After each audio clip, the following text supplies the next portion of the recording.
Grand Isle. It's getting gutted, and that's a skyscraper right there. Oh! To Lake Charles. Trees fell on cars, trees fell on houses. To the Florida Panhandle. Hurricanes in 2020 spread destruction and misery. Louisiana fell in the cone of uncertainty 8 times. 4 storms made landfall in the state. Cristobal, Laura, Delta, Zeta. In an unforgettable year. I was leaning on the wall of my house and I could feel it rumbling. With a record-breaking 30 named storms. Now, all signs point to another busy season. And there's no reason to believe the Gulf Coast won't be a target again. Fox 8 News presents a special report, Weathering the Storm 2021, sponsored by Egan Insurance and Bromart. Now, here is Fox 8 Chief Meteorologist David Bernard. The 2020 hurricane season was one for the record books, with the exception of just one county in Florida. Every county from Texas to Maine was under a watch or warning for either wind or water at some point last year. And at the center of it all was Louisiana. Storm after storm threatened our region with several near catastrophic misses. But our luck eventually ran out as Hurricane Zeta came roaring to shore in late October. Meteorologist Nicandra Norwood takes us back.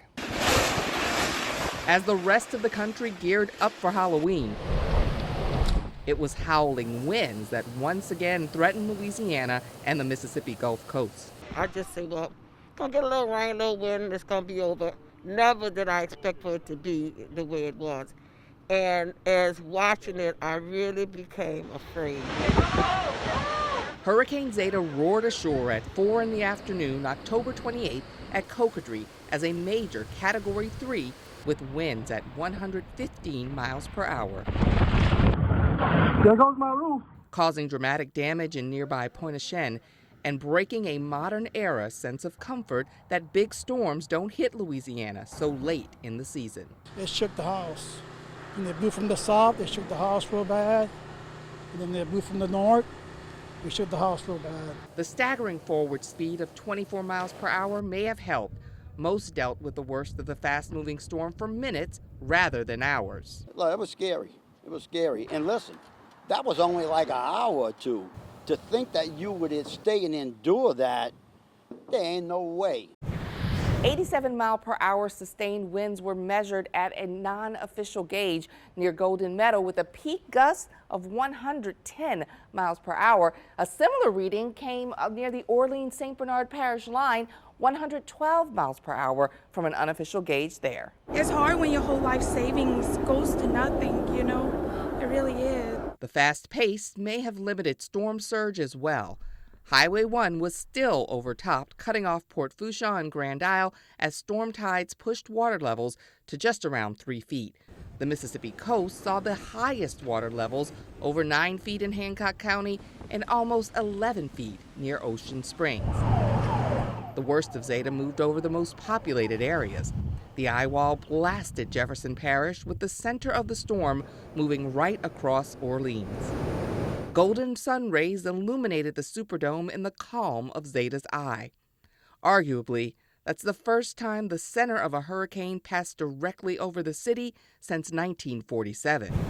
I feel like every time y'all go live to me, and all of a sudden a massive wind gust just comes and blows me back a little.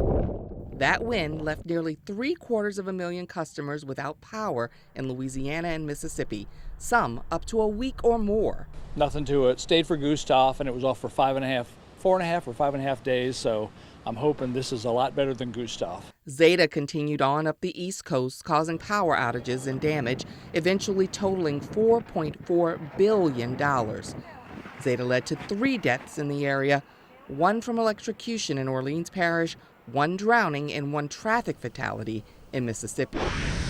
Nicandra Norwood, Weathering the Storm. Initially, Zeta was deemed a strong Category 2 storm, but later upgraded to a major hurricane in post-storm analysis. It was the 4th Louisiana landfall in 2020, tying 2002 for most storms to strike in a single season. On the other hand, Laura was one of the strongest hurricanes of the 2020 season, and it made a devastating landfall in southwest Louisiana in late August of last year. It plowed ashore in Cameron Parish as an intense Category 4. Here's Zach Fridella. Laura left sheer devastation across southwest Louisiana. Nothing. Tree. Few blocks. Which could linger for years. I am not going to rebuild here. Somebody will. Laura started just like many hurricanes do, as a weak tropical depression approaching the Lesser Antilles. Eventually the storm strengthened into Tropical Storm Laura. Laura literally took a trip over all the major islands in the Caribbean, including Puerto Rico, Haiti, and Cuba. This led to Laura entering the Gulf as a struggling tropical storm. What happened thereafter is yet another classic example of rapid intensification in the Gulf. Laura literally was only a minimal hurricane just a day and a half prior to landfall. Notice how the storm went from hurricane Category 1 to a 150 miles per hour Category 4 storm, all within about 24 hours of impact. This made Laura the strongest storm to impact the state of Louisiana since the last island hurricane in 1856. Mike Brennan with the National Hurricane Center says rapid intensification is such a challenge for forecasters. We were forecasting even in Laura some pretty high intensification rates, but as usual, the atmosphere does things faster and sooner than we think sometimes, and that's why anytime you have that rapid change in intensity, even in the watch warning time frame, much less without if you're going 3 to 4 days out when more of the evacuation decisions are being made. That's such a huge challenge that we saw again for Laura. That challenge in forecasting is what we always worry about here in New Orleans. A major metropolitan area needs at least 48 hours to evacuate. Rapid intensification in storms is occurring more frequently, with the main factor being above normal to at times record-breaking water temperatures in the Gulf over the past decade or so. You could see those above normal water temperatures are already developing heading into the 2021 season. For forecasters, there is certainly a need for better modeling, especially in regards to storm surge inundation. National Hurricane Center Director Ken Graham says this year, a new form of surge modeling will be implemented. We evacuate really mainly because of that storm surge. It's the water. I mean, historically, 90% of the fatalities is because of water. So as a result, we have completely upgraded our storm surge model. We're excited about this, and for a couple reasons. We now can put detailed information about the storm structure, the actual size of the storm, the structure of the wind field into that model. So we're not only going to get more accurate information, it's going to be further out in time. This is a key because right now we put out that storm surge modeling and the inundation mapping about 48 hours ahead of time. That's before tropical storm force winds. Now, for more confident systems, we can do it 60 hours out. In the end, Laura will go down in history for setting multiple records for the state and the Gulf. The storm's rate of intensification of 65 miles per hour in a 24-hour period is tied for the fastest in the Gulf of Mexico. Laura's 150-mile-per-hour winds tie it for the 5th most intense U.S. landfall in terms of wind speeds. Well, modern forecasting has certainly come a long way, but as Shelby Latino explains, Hurricane Sally proved to be a nightmare for meteorologists with its slow, erratic approach to the northern Gulf Coast. It was 5 to 8 hours of solid, the house twisting and groaning and things hitting the house that sounded like bowling balls. Communities from Mobile to Destin bore the brunt of Hurricane Sally as it made landfall near Gulf shores. Everything is underwater. With max winds at 105 miles per hour, days of rain from the storm sitting just offshore. This just crawled like a baby learning to walk. It stayed there forever. And the ultimate landfall led to some locations receiving over 20 inches of rain related to Sally. The entire neighborhood's flooded. Waves are pounding the back of the house. Initially, Sally began producing tropical storm force winds near the southern tip of Florida on its way into the southeastern Gulf of Mexico. The storm crawled slowly toward the northern Gulf Coast, taking advantage of sporadic breaks in wind shear to rapidly intensify, weaken, and ultimately reach Category 2 status. During this time, southeast Louisiana found itself in the cone for the 5th and not the last time of the season. The potential track was also a particularly bad one for us. A slow-moving storm approaching from the east makes for a worst-case scenario, threatening to push maximum water into our east-facing shores, Lake Borgne and Lake Pontchartrain. As Jamie Roan from the National Hurricane Center explains, we should always be wary of storms like Sally. The slow-moving storms are always bad news. Bad news, because they tend to be more erratic and can make sudden changes when they do move, or they are going to produce a ton of water no matter what, rain or storm surge. That very concern, storm surge, led to folks outside the levee system being evacuated. And it just makes good sense. Get out the way. But as the storm got closer and slowed to a stall, the forecast became more fuzzy and less clear. One local woman actually evacuated the West Bank to ride out Hurricane Sally at her sister's condo in Orange Beach, a barrier island extremely vulnerable to storm surge. She soon realized that was a mistake. The winds are beating up against the windows so bad you can't even see your balcony. So, lessons learned? Despite all the advances we've made in forecasting, a slow-moving storm can still really throw a wrench in both intensity and track forecasting, as it is more easily manipulated by the environment around it. And a slow-moving storm approaching from our east is worth every precaution, because Sally could have been our biggest local disaster of the season had it stayed on course. In 2020, Zeta set a new record for the latest major hurricane landfall on the United States coastline. Hurricane Zeta moved across southeast Louisiana on October 28th as a strengthening Category 3. This surpasses the 1921 Tampa Bay hurricane, which held the prior record on October 25th. Ahead, the latest hurricane outlook for 2021 after last year's record-breaking season. Seeing it in that condition was very difficult. And people still homeless after Hurricane Laura 9 months later. We travel to Lake Charles, where in the midst of destruction, there are stories of recovery. Fox 8 News is helping you get ready for a new hurricane season with Weathering the Storm 2021. Chief Meteorologist David Bernard will be back in a moment. 2020 was such an unprecedented season that it's hard to keep all the storms straight, even if you only consider the impacts we saw along the Gulf Coast. Bruce Katz is here to help put it all in perspective. We started with Arthur and went all the way down the list to Wilfred. But just because we ran out of traditional names, it didn't mean that Mother Nature was finished with hers. For only the second time on record, we used the Greek alphabet that took us from Alpha to Iota. The only other season on record to use the Greek names was the infamous 2005 season when Hurricane Katrina struck. The number of records last season set is almost endless, but here are a few. 11 storms hit the U.S. coastline. This broke the old record of 9 landfalls back in 1916. And if it felt like we were in the cone of uncertainty for the entire season, well, you really weren't that far off. Take a look at this map where most of Louisiana was in the cone of uncertainty for nearly 24 days, nearly a month in the cone. And here's part of the reason. Out of the 11 United States landfalling storms, 4 of them hit the Louisiana coast. We had Cristobal, Laura, Delta, and Zeta. This ties the record for the most Louisiana landfalls in a single season, set back in 2002. And when it was all said and done, remarkably, only 3 storms were retired by the World Meteorological Organization. Of those, we had Laura, Eta, and Iota. Just like Southwest Louisiana had back-to-back landfalls with Laura and Delta, the same happened in Central America. Eta and Iota struck Nicaragua just 13 days apart, and both as Category 4 storms. So what about this year? Here are the names for the 2021 season. It begins with Ana and goes all the way down to Wanda.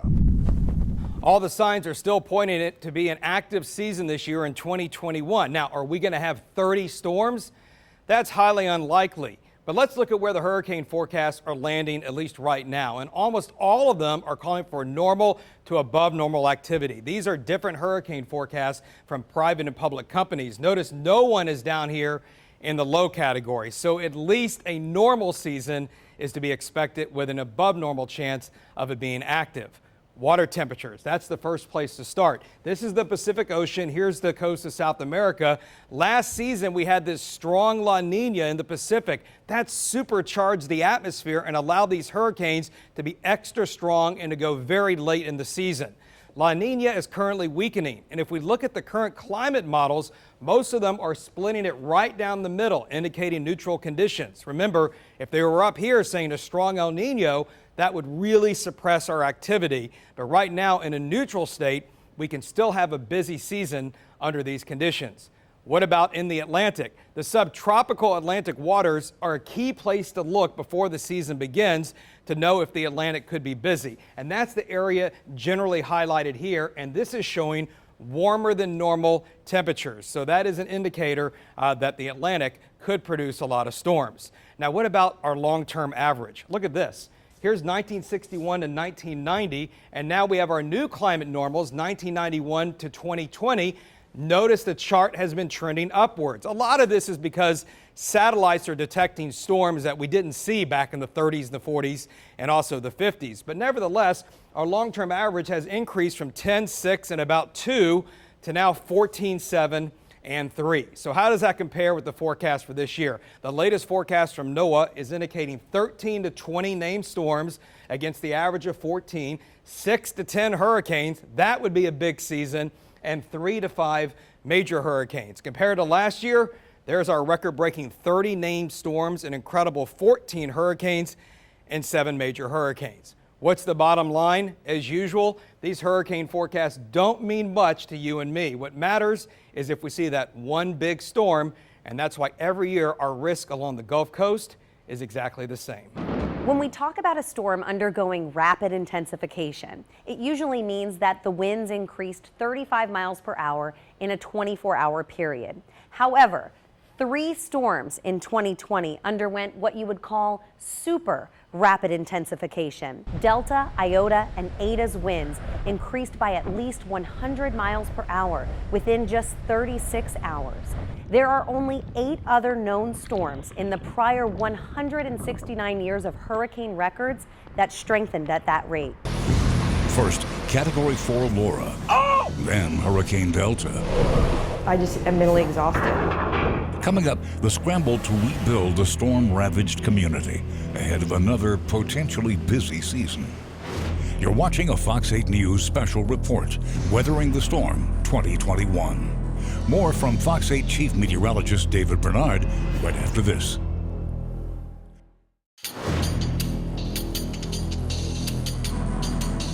Nine months later, Southwest Louisiana struggles to recover from Hurricane Laura. As Olivia Vidal reports, many Lake Charles residents aren't ready to face another hurricane season as they continue picking up the pieces. The building is getting gutted, and that's a skyscraper right there. Oh! One of the most dangerous and intense storms to ever hit the United States crushed Lake Charles. Devastation for miles. Seeing it in that condition was very difficult. I just am mentally exhausted. People homeless 9 months later. I know there's only so much we can do. But in the middle of the destruction, stories of recovery. As you drive around Lake Charles, some things remain untouched since the storms. Trees snapped and mangled, street signs bent and barely standing, homes with work yet to begin. But one thing has changed, the streets noticeably cleaner. Lake Charles city officials say crews picked up more than 4 million cubic yards of debris following hurricanes Laura and Delta. To put that into perspective, that could fill nearly 200 football fields. But piles of debris are still found throughout the area, like in front of Natalie Sukdial's home, a home she and her husband purchased just 8 months before Hurricane Laura's landfall. The contractor didn't cover or tarp the roof correctly. Our roof is still unfinished. And her home yet to be repaired. The damage came in through the back patio and in throughout the attic into several places of the house. On almost every street in Lake Charles, you see blue roofs. The faint smell of sawdust fills the air as residents rebuild. 2 closets had to be totally gutted just from immense water that just came in. Portia Matuire walks through the shell of her home of 20 years. Work has yet to begin here. Like many others in the region, she plays a waiting game. And as hurricane season nears, she hopes storms stay away. Every day, I just pray that I'm guided where I need to be, with the people I need to talk to make something happen and to make it whole again. A little further north in the small community of Moss Bluff, And we can start putting back the shower and some progress, slowly but surely. I am ready to have a bathroom in my house, so I can have my own bathroom and not share one with my husband. Erin Davison says windows for her home, ordered in December, just came in 2 weeks before the start of hurricane season. She says the big holdup came from waiting on insurance money. This is where our main bathroom. For now, Camper has a name and it's called Home. she and her husband and the dogs live in a camper in the backyard. It's challenging to keep a positive mental fortitude, especially whenever you're like, okay, now we've got hurricane season starting again. Moving forward, it's become a theme here in Southwest Louisiana, not waiting on national media attention, not waiting on federal government aid, but taking things into their own hands, pushing through with grit and determination to rebuild stronger and better than before. Reporting in Lake Charles, Olivia Vidal, Fox 8, Local First. Despite the record-breaking season with 30 named storms, the amount of damage was much lower than it could have been. That's because some of the worst storms like Laura, Delta, and Sally struck lower population centers, and Zeta moved fast enough to prevent widespread damage over southeast Louisiana. Katrina remains the most expensive hurricane disaster on the U.S. mainland at $173 billion, followed by Harvey and Sandy. By contrast, Laura ranks 14th at $19.2 billion, Sally 31st at $7.3 billion, and Zeta is the 40th costly storm with an estimated $4.4 billion in damage. This hurricane season, we want to make sure you're getting up-to-the-minute information. Next, find out how you can get constant weather updates from Fox 8 if you lose power. Plus, David will have some final thoughts on what could be a very busy season. Coming up, more of Weathering the Storm 2021 with Fox 8 Chief Meteorologist David Bernard.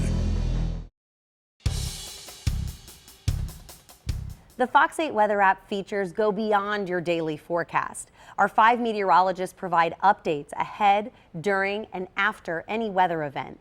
As we enter hurricane season, make sure you have the hurricane layer turned on and warnings set on alert so you can get critical information. 2 of the most useful features within the app are the live radar and the live stream, so you can watch storm coverage when the electricity goes out. Just scroll down until you get to the live video tab. Don't forget to have your devices charged ahead of the storm and have a portable charger as well. Our storm coverage can be found on every device, our weather and news apps, as well as streaming apps like Roku, Fire TV, and Apple TV. Search for WVUE Fox 8 in your app store.